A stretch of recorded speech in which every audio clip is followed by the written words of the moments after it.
Ever feel like you're too busy to read? Between all the exams and deadlines, it may seem impossible that you find time for reading. But here's the crazy part. I found a way to read over 40 books a year with a full-time schedule, and it's easier than you think. Hey everyone, welcome back to my channel. My name is Kuba and I'm a seasoned app developer with over 6 apps live on the App Store.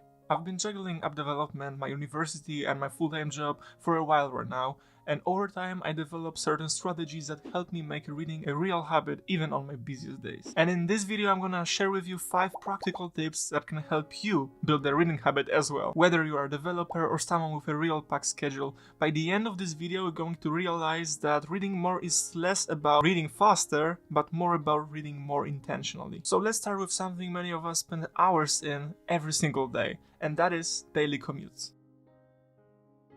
First tip is the one that made the biggest difference for me. Think about all those small moments in your day when you're just waiting, whether it's during your commute, in a line, or before an appointment. Instead of scrolling on your phone, pull out a Kindle or a book and just start reading. You have spare 5 minutes?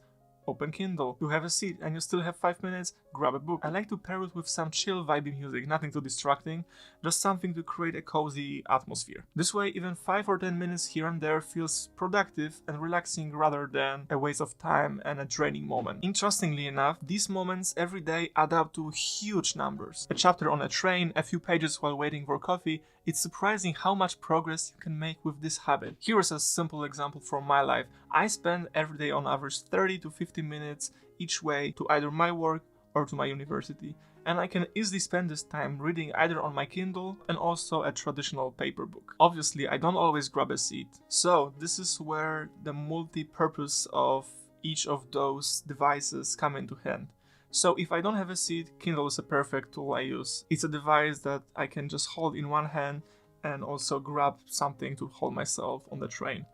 And reading a book is perfect when I have a seat. It becomes such a natural part of my routine that I actually look forward to those quiet reading moments during the day. And actually, as a fun fact, sometimes it kinda motivates me to wake up in the morning, not to go to job or university, just to take a train and read my novel. But to make it even more effective, I found a simple trick that helps me stay in the zone every single time.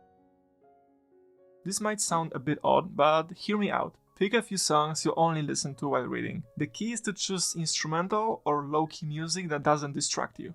Lo-fi vibes, soft piano tunes, or even ambient tracks work perfectly. Over time, and this is like real science here, your brain will adapt into hearing those sounds and you will react to hearing those sounds. Oh hey, I should read a book. So just hearing those familiar tracks can be enough to put you in the right headspace. It's like a mental shortcut. Whenever I press play on my reading playlist, I immediately go to the zone and grab my book and dive into a story. So for me, I have this reading playlist called Midnight Thoughts. And Midnight Thoughts is actually quite amazing because this is this lo-fi, super vibey music. And it's filled with artists like Home, RYX, Tash Sultana, and Ben Howard. Their music creates such a calming atmosphere, perfect for winding down and focusing on a good book. Whether it's tackling a dense non-fiction piece or escaping into a novel, that playlist sets the tone every single time. And look, it's such a simple trick, but it works wonders for creating a ritual around reading. And once you set the mood, it's important to not fall into a common trap that I see so many people fall every single time when they try to read more. That is, they focus too much on reading speed. A lot of people feel pressure to read more, and I think it's coming from this whole hustle culture that you should read 52 books. But honestly, when you're speed reading something, you are left with a fragmented knowledge. Or worse, it makes the experience stressful instead of enjoyable. Instead, focus on conscious reading. Even 15 minutes a day when you are fully engaged with the book could make a huge difference. You will retain more, you will connect with the idea much better, and also actually enjoy the process. In 15 minutes you are not going to finish a whole book, that's obvious, but that's the beauty of it. You'll have time to really ponder what you've read. Let the idea sink in, reflect on the story, and give yourself a chance to connect the dots. I found that when I stretch reading a fiction book over a whole month, I feel more connected to the story and I remember it more. Taking the time to absorb each chapter rather than rushing to the end makes the story linger in my mind much longer. It's like developing a relationship with a book. Letting the plot unfold gradually makes it much more meaningful. It's tempting to rush, especially when your time is limited, but trust me, slowing down helps you get so much out of each book. Now you might be thinking, so how exactly should I read more if you are asking me to read actually slower? Well, the answer to that question lies in a completely different thing, and that is the power of small habits. This tip is all about changing how you think about the progress.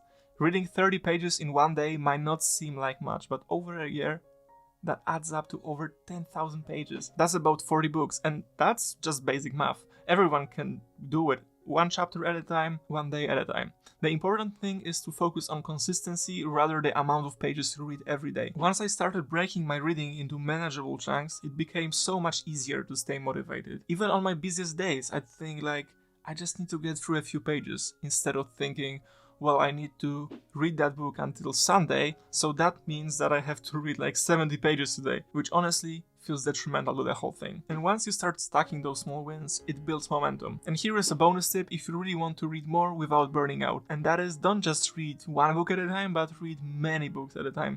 For example, I read always one non-fiction and at least one fiction book. This approach not only keeps things fresh, but also decreases the chance of feeling burned out. When you are not in the mood for a deep fictional story, you can switch to non-fiction and learn something new, and vice versa. It's a win-win because you're always reading something that fits your mood. The flexibility keeps you engaged and ensures that you are making progress without forcing yourself to stick to just one type of the book. It's not like you are always feeling like reading a history of Roman Empire, right? You sometimes just want to chill with something more appropriate, and this approach really can solve this issue. You want to read, but you are reading just one non-fiction book? Just pick one fiction book and you are ready. That said, building this habit without overwhelming yourself is key, and consistency is where the magic happens. But here's one more crucial element to this whole story: fighting burnout without losing your reading streak. And that leads us to the biggest mistake yet, and that is focus on consistency and not hype. The biggest mistake I used to make was setting overly ambitious reading goals, only to burn out after a week. The trick is to start small. Commit to just reading 5 books every single day, but stick to it,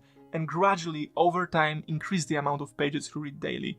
Obviously, you can use the trick number 4, which was to read more books, but just stick to a number of pages every single day to be actually the same. This approach keeps you from feeling overwhelmed and makes the habit sustainable. Remember, it's better to read a little every day than to binge read 100 pages or so and then not touch a book for weeks. Consistency is what really makes the difference. Once it becomes a regular part of your routine, it's easier to build on top of this foundation, adding more pages every single day. So, those are my tips for reading more books even with a packed schedule. But here's the thing, knowing how to make time to read is only half of the battle. The real question is what you should actually be reading to grow personally and develop in the correct way. I have a video on this sole topic, so click here to learn more. That's where I share books that made the biggest difference in my skills and mindset going forward. These are the books that made the biggest difference in my skills and mindset. And trust me, those are not your typical recommendations. So I'll see you there.